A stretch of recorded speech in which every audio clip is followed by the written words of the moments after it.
Hello दोस्तों, जय हिंद। नमस्कार। आपका स्वागत है हमारे YouTube channel great education point पर।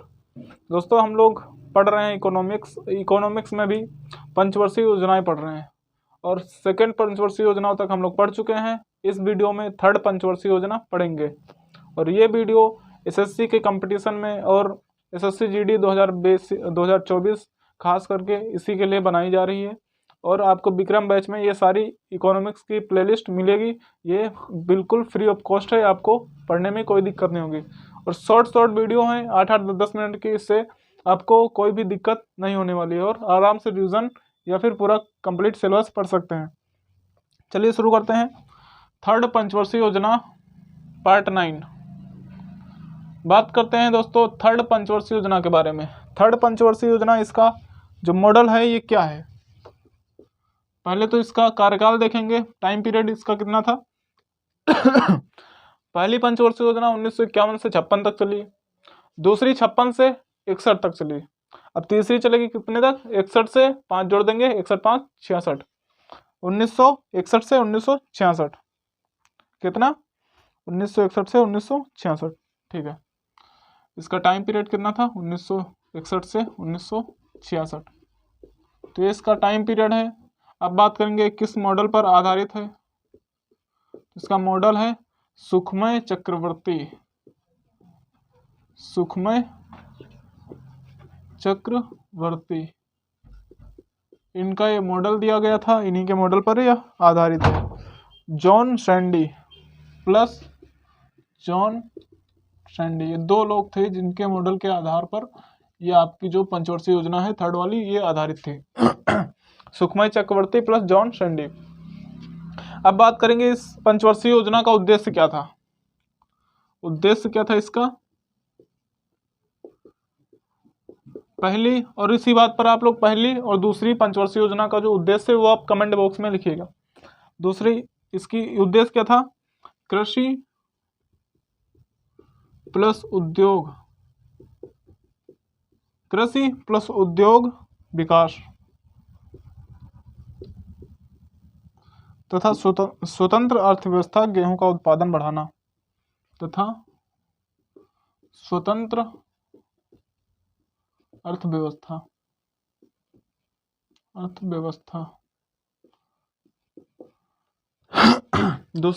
तीसरी पंचवर्षीय योजना का उद्देश्य कृषि प्लस उद्योग का विकास तथा स्वतंत्र अर्थव्यवस्था। अब हमने पूछा दूसरी और पहली का उद्देश्य। पहली का उद्देश्य कृषि का विकास, दूसरी का उद्देश्य उद्योग का विकास और तीसरी का कृषि प्लस उद्योग दोनों का विकास। ठीक है, तो इसमें बात करेंगे लक्ष्य कितना रखा गया। लक्ष्य इसका रखा गया कितना, लक्ष्य 5.6 रखा गया, 5.6%। बट प्राप्त कितना हुआ, प्राप्त हमें कितना हुआ 2.8%, 2.8%। अब इसको बोल सकते हैं कि यह आपकी जो पंचवर्षीय योजना थी यह असफल रही। क्या रही, असफल रही। और इस असफल होने के भी इसके कारण हैं। कौन कौन से कारण हैं, वो कारण भी लिखेंगे। कारण कौन से हैं, क्योंकि जो है 1962 में आपको पता होगा, 1962 में भारत चाइना युद्ध होता है। भारत चाइना युद्ध, भारत चीन युद्ध होता है।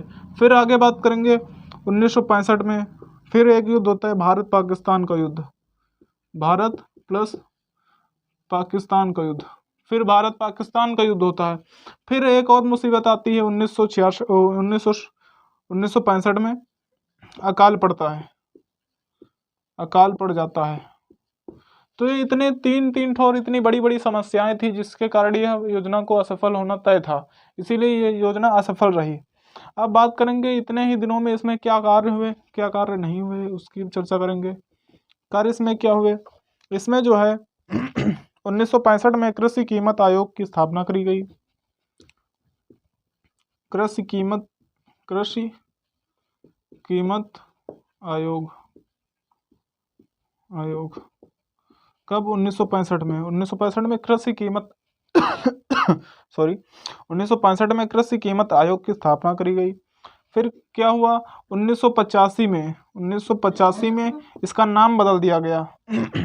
कृषि कीमत आयोग का नाम बदलकर क्या कर दिया गया, कृषि लागत और मूल्य आयोग। नाम बदल कर क्या कर दिया, कृषि लागत और मूल्य आयोग। कृषि लागत और मूल्य आयोग, ये इसका नाम कर दिया गया, जिसको CACP बोला जाता है, commission for agricultural castes and prices. तो ये इसका इंग्लिश में नाम है, तो आप हिंदी में याद रखेंगे, कृषि लागत और मूल्य आयोग। दोस्तों आप लोग को इसको पढ़ना पड़ेगा, फिर आपको माइंड थेरेपी की विधि से आपको याद करना पड़ेगा। जैसे आप लोग एक बार पढ़ेंगे, उसके बाद आंख बंद करके पढ़ेंगे, ध्यान करेंगे क्या पढ़ा था क्या नहीं पढ़ा था, ऐसे करके याद करेंगे, ठीक है। जहाँ पर ट्रिक बताने वाली होगी हम बताएंगे। तो ये आपका इतना याद करते हैं। तीसरी पंचवर्षीय योजना का जो कार्यकाल था 1961 से 66। मॉडल कौन सा, सुखमय चक्रवर्ती प्लस जॉनसन डी। उद्देश्य था कृषि प्लस उद्योग विकास तथा स्वतंत्र अर्थव्यवस्था। खासकर इसमें गेहूं का उत्पादन भी अधिक बढ़ावा दिया गया, गेहूं के उत्पादन पर। लक्ष्य इसका था 5.6%, प्राप्त किया गया 2.8%। असफल योजना रही है। कारण इसके थे 1962 में भारत चाइना युद्ध हुआ, फिर 1965 में भारत पाकिस्तान युद्ध हुआ, फिर 1965 में ही अकाल की स्थिति उत्पन्न हो गई इसी कारणों से, तो इसलिए असफल रही। कार्य इसमें हुए 1965 में कृषि कीमत आयोग की स्थापना करी गई। कृषि कीमत आयोग की स्थापना करी गई 1985 इसमें नाम बदलकर कृषि लागत और मूल्य आयोग कर दिया गया। अब बात करेंगे दोस्तों, अच्छा ये क्यों बनाया गया, कृषि कीमत आयोग आखिर क्यों बनाया गया था। इसका कार्य क्या था, MSP की सिफारिश करना और न्यूनतम समर्थन मूल्य निर्धारण करना। इनका कार्य क्या था, MSP की सिफारिश, कार्य क्या था, MSP की सिफारिश करना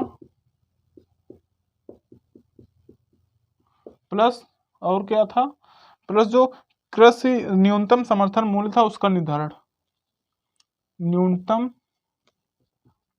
समर्थन मूल्य का निर्धारण। कृषि कीमत आयोग का जो उद्देश्य था, कार्य था, MSP की सिफारिश करना प्लस न्यूनतम समर्थन मूल्य का निर्धारण करना, मिनिमम सपोर्ट प्राइस का निर्धारण करना, ये इसका कार्य था। अब आगे पढ़ेंगे, अगली स्लाइड पर इसको रफ कर देते हैं दोस्तों।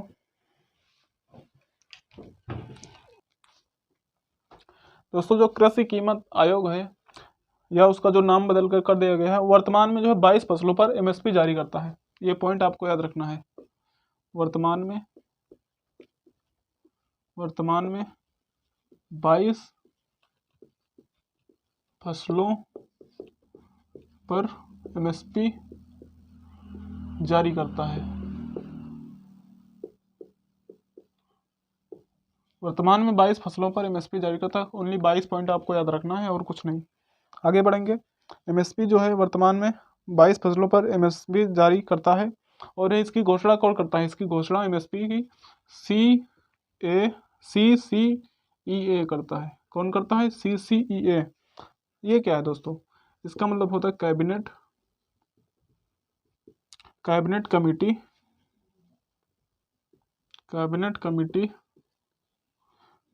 Committee on economic affairs, economic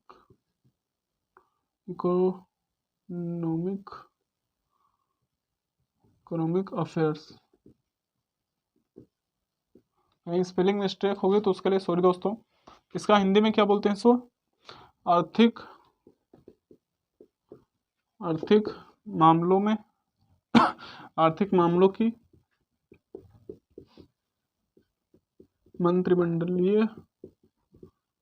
मंत्रिमंडलीय समिति।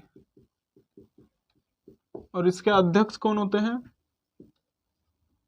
अध्यक्ष जो होते हैं वो प्राइम मिनिस्टर होते हैं। कौन होते हैं, प्राइम मिनिस्टर यानी प्रधानमंत्री, ठीक है। फिर आगे बात करते हैं, इसी में जो है 14 जनवरी 1965 में, थर्ड पंचवर्षीय योजना में 14 जनवरी 1965 में FCI की स्थापना की जाती है।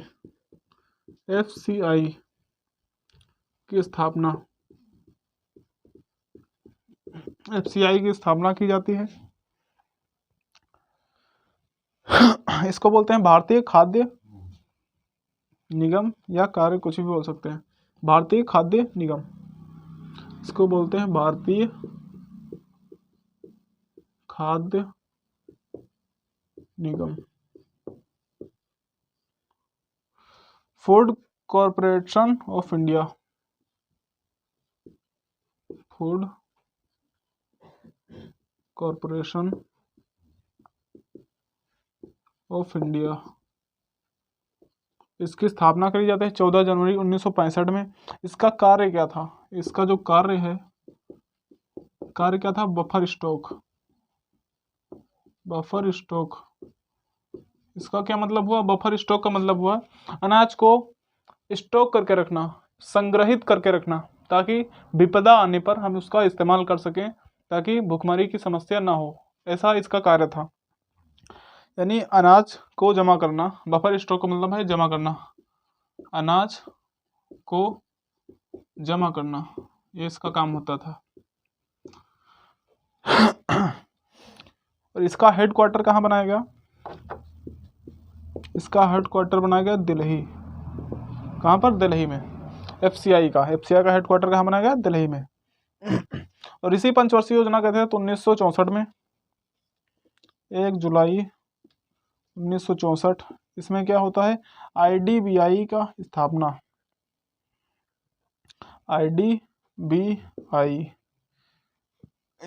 आईडीबीआई की स्थापना होती है, जिसका हेडक्वार्टर कहाँ रखा गया? मुंबई में रखा गया। मुंबई में इसका हेडक्वार्टर बनाया गया। इसको बोलते हैं भारतीय औद्योगिक विकास बैंक, भारतीय औद्योगिक विकास बैंक, भारतीय औद्योगिक विकास बैंक। अब बात करते हैं थर्ड पंचवर्षीय योजना के बाद जो है 1966 से 1969 3 साल तक जो है बंद रहा, या 5 ईयर प्लान नहीं आ पाया। इस दौरान वार्षिक योजनाएं बनाई गई। कौन सी वार्षिक योजनाएं बनाई गई? 1966 से 1967 में हरित क्रांति चली गई। यह बहुत ही इंपॉर्टेंट पॉइंट है, 1966 से 1967, ये आपको याद रखना है। 1966 से 1967 हरित क्रांति, हरित क्रांति।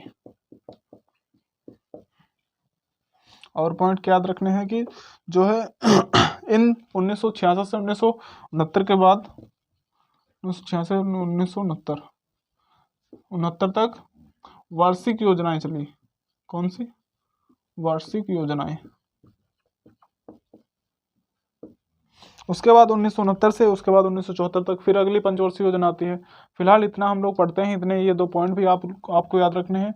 ये वार्षिक योजनाओं से क्वेश्चन बहुत बनते हैं। नेक्स्ट वीडियो में हम लोग वार्षिक योजनाएं और चौथी पंचवर्षीय योजना पढ़ेंगे। तो इस वीडियो में बस इतना ही। थर्ड पंचवर्षीय योजना आपकी कंप्लीट होती है। अगले वीडियो में अगली पंचवर्षीय योजना पढ़ेंगे। तब तक के लिए अगर वीडियो अच्छी लगी हो लाइक करिए, चैनल को सब्सक्राइब कर लिए। बाकी सारी प्लेलिस्ट आपको मिल जाएगी विक्रम बैच की। ग्रेट एजुकेशन पॉइंट चैनल पर आप विजिट कर सकते हैं। ठीक है, धन्यवाद।